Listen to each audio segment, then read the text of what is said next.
Okay, so coming down below, changes down below are quite a few actually.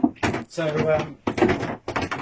we've reconfigured things like handrails and grab rails around the boat. So we've got these enormous fids now, which are super deep with sort of stainless steel work surfaces. We're just trying to make the boat a little bit more ergonomic for me to move around.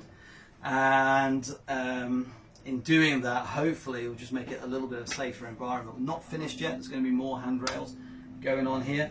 Behind me, switching subjects, the electronic system, we've talked a lot about this before. So we worked with Victron on a really robust electrical design. So although it's a low-tech race, I still need a really reliable electrical system, and lots of people suffered from water ingress and so on before. So all my electronics are built into watertight containers, and it's a completely redundant system. So I have a primary and I have a secondary, and then I have an emergency services system as well. So in effect I've got 3 systems. In here we've got things like the HF radio, which is part of the race. We've got VHF, things like a chart plotter won't be in the race of course, and we won't have actual modern instruments either. So electrically she's been massively upgraded, everything plumbing and all that, like all been changed. We work with Whale on a really smart bilge pumping system, so keep the rig up and the water out. So keeping the water out, I've got bilge pumps all over this boat now, courtesy of working with Whale, so that's very good. New water tanks. Isfan before me had a real difficulty with his water supply. Below there used to be a water tank in the keel, which I cut out, and I've now got new stainless steel tanks in place.